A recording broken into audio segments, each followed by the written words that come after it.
The Tony Elliott era at Virginia did not get off to a great start. The Cavaliers went just 3-7 and were historically bad on the offensive side of the ball. And unfortunately, it doesn't look like things will get much better heading into 2023. So welcome back to the Gridiron Expert, guys. We're so glad you could join us today, breaking down everything you need to know about the Virginia Cavaliers. As always, please continue to like, comment, subscribe, share our videos, and of course, check out everything down in the description below, including our expert picks over on our website, thegridironexpert.com. Some of the best college football and NFL spread picks in the entire country, beating out over 80% of the national analysts and handicappers each of the last 5 years. So if you want a guaranteed winning season, guaranteed money right back in your pocket for one of the lowest prices in the country and the best customer service that any college football handicapper will give you, guaranteed, this is the place for you. Go sign up today for that full year-long subscription. Check out our Patreon account for exclusive college football content year-round, becoming a member of our Patreon Wall of Fame, and send us some gear, guys. We'd love to get your team's favorite gear represented here at the Gridiron Expert. Send us some Virginia gear or whoever your team may be to the mailing address down in the description below as we continue to expand our GE Nation from coast to coast. So Virginia, guys, it's tough. It's tough. I mean, 3-7 last year under Tony Elliott. Kind of thought it would be a better season for the Cavaliers. It was far from that. But you look at the schedule and you realize maybe the Cavaliers could have been better, right? 3-7, but 3 one-possession losses. A 2-point loss to Syracuse, 2-point, 4 overtime loss to Miami, 3-point loss to North Carolina. Easily could have been a 6-4 season for Virginia. But on the flip side, it as much as well could have been a 1-9 season, as they only beat Old Dominion by 2 and somehow managed to win over Georgia Tech, beating them by 7. So pick your poison. Could have been a 6-win season, could have been a 1-win season. They kind of met in the middle, finished 3-7. But you take a look at what they're going up against this year. The offense, we said, was historically bad. That was true. They only averaged 17 points per game last year, their lowest mark since 2008. Now only 5 starters are back for this Virginia offense, and they have major questions at quarterback. They're going to try to rectify the quarterback position, kind of answer those questions with Tony Muskett, transferring in from Monmouth, where he threw for over 5,600 yards in 3 years. But how great can he really come in and fix this Cavaliers offense? Doesn't have much talent surrounding him. Kobe Pace is in at running back from Clemson. That's huge. But then they lose their top 3 pass catchers. And only have 17 starts returning on the offensive line, with 3 transfers coming in, which is great, but those 3 transfers have 0 FBS snaps. This is an offensive line that allowed 34 sacks last year and may not be much better in 2023. Offense looks pretty bare. Defensively, they weren't as bad as people think, right? 3-7, you just assume they're terrible, but they really weren't. They only gave up 24 points per game, allowed just 204 passing yards per game. Their weakness was stopping the run, giving up 153 yards per game on the ground. Now you look at what they have coming back.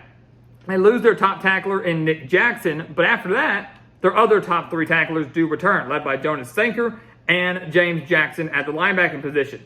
This is a Virginia defense, guys, that actually held their opponents to 28 yards per game under their average. So we're playing better ball defensively than people realize. The offense just wasn't there to help them out. And so eventually when the offense struggles so much, the defense is ultimately going to cave, leads to a pretty rough year. This year, again, things don't seem to be trending in the right direction for Virginia because they don't really have much of talent offensively, and they face an absolutely brutal schedule that begins with a trip in Nashville against Tennessee. Mark that up as a loss. There is no way that Virginia's offense can keep up with Tennessee's offense. Not a chance in the world. Tennessee, I think it was already a 28-point favor entering this game. Probably could grow as we get closer to kickoff. Tennessee wins big at home, practically a home game in Nashville. Then you got the game against James Madison. Virginia can win this game. And I believe they will. It's not easy, though. James Madison, one of the better Sun Belt teams last year, came from the FCS to the FBS and dominated them. It was a fantastic start for the Dukes. But I'm giving Virginia the edge for a couple different reasons. The biggest one is because James Madison loses a lot of talent. They lose their star quarterback in Todd Centio. They lose their star running back in Percy Ajayi Obase. They lose a 1,000-yard receiver in Chris Thornton. And, with a team that's going to be still adjusting to the FBS level, still adjusting to playing Power 5 teams, is dealing with a lot of new pieces offensively against a pretty solid defense in Virginia, I think the Cavaliers find a way to win this game at home. It's a low-scoring defensive battle because the Dukes are going to be really good defensively too, but I'm going to give them the win. I'm going to give Virginia the win. This could be a game where maybe Tony Muskett comes out, shows some flashes of brilliance offensively, and Virginia ekes out a win, a 17-14 type of game at home to give them their first win of the year. They then go on the road to Maryland, Big Ten opponent, another Power 5 team in the non-conference. So again, really no cupcake teams on the schedule except for William and Mary later on in the year. They fall to Maryland on the road. We talked about it in the Big Ten videos, the Maryland videos, that they're not going to be good at the line of scrimmage. They're going to struggle up front on the offensive line. They're going to struggle on the defensive line. Well, shoot, when you realize Virginia has a worse offensive line than Maryland and it might be worse at the line of scrimmage and in the trenches than Maryland, I expect the Terrapins to blow them off the line. I think the Terrapins dominate the line of scrimmage here. You factor in Roman Hemby at running back for Maryland, who could have a big day against this lackluster Virginia rushing defense. And one of the better quarterbacks that Virginia will face all year in Talia Tagovailoa. Maryland should win big at home. Cavaliers are 1-2. And I'll go ahead and make them lose their next 2 games in conference play, losing to NC State and Boston College to make them 1-4.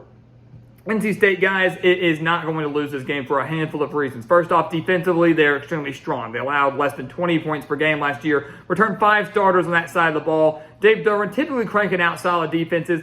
That solid of a defense against this weak of a Virginia offense isn't a good recipe for victory if you're the Cavaliers. But additionally, this is the Brennan Armstrong reunion game. Brennan Armstrong transferring from Virginia over to NC State. He would love nothing more than to come in here and lead his new team to a victory at his old home. It's at home for Virginia. Brennan Armstrong can come right back into Virginia and steal a win, and I think that's exactly what he does, assuming he can stay healthy and assuming he can return to that 2020, 2021 Brennan Armstrong form that was really, really fun to watch. This guy was phenomenal, especially on the ground, and I think if he returns to form, he wins big against his former school. So NC State gets that win, and Virginia does fall to Boston College, a team that, like many, was plagued by injuries last year. Had they not been plagued by injuries, they don't go 3-9. Now they return 15 starters, have a very competent quarterback in Emmett Moorhead there, and again, will be one of the more improved teams in the ACC if it can stay healthy, especially on that offensive line as well. Much improved offensive line for the Eagles that should be able to contain that front 7 for Virginia. Boston College, I don't want to say has their way with the Cavaliers, but with home field advantage and a much improved team will win, and will win by at least 10 points. So with that, guys, Virginia is struggling. They're 1-4. We'll make them 2-4 before the bye week. They beat William and Mary, so they've got 2 wins. Bowl game was really never in the cards, right? No one really ever expected the Cavaliers to contend for a bowl game in year 2 under Tony Elliott, especially as bad as last year was.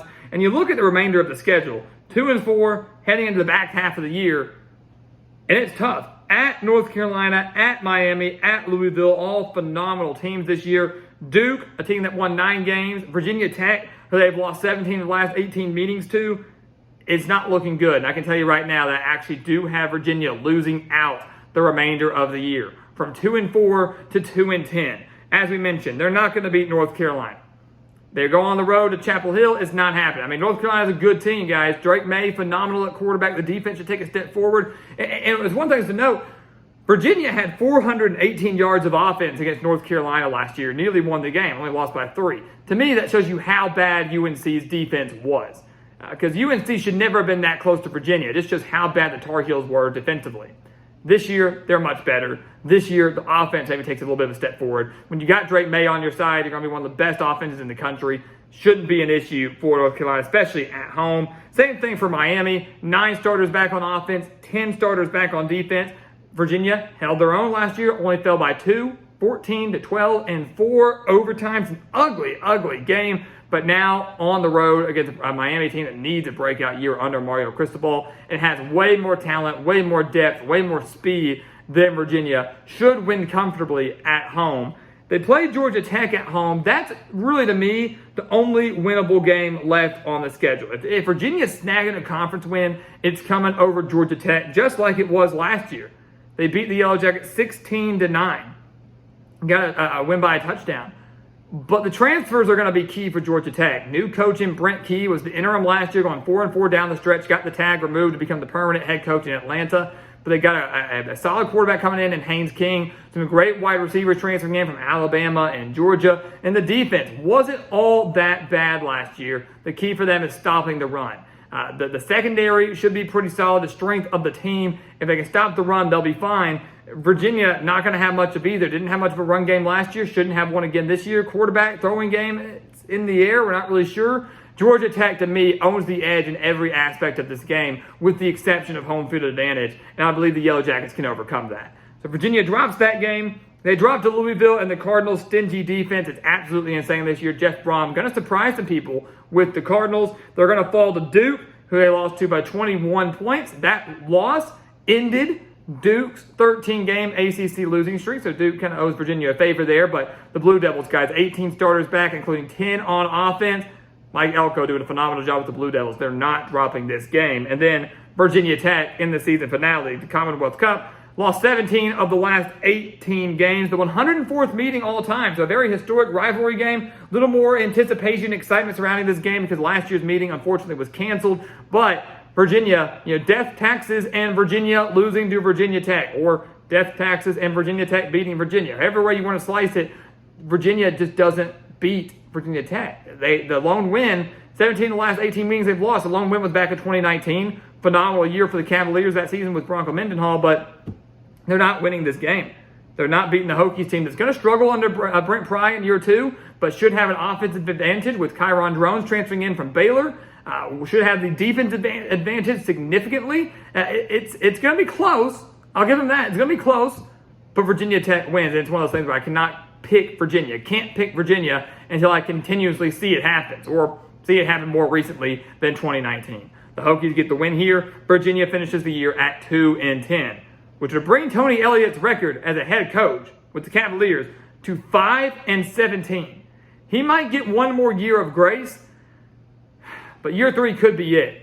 Cavaliers guys are in for another rough season. The talent to me simply isn't there. Too many questions offensively. The defense can only bail you out for so long. It's an absolutely brutal schedule. 2 games in the non-conference against Power 5 teams that have phenomenal offenses. A brutal road slate, as we mentioned, especially in the back half of the schedule when you play UNC, Miami, and Louisville all on the road. Virginia, to me, at the best, maybe 4 wins.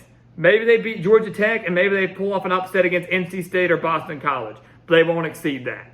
I'm thinking 2-10, 3-9 is a lot more likely. Another rough year for the Cavaliers, some would say per usual, and we got to hope for better next year, assuming Tony Elliott is still the head man in Charlottesville.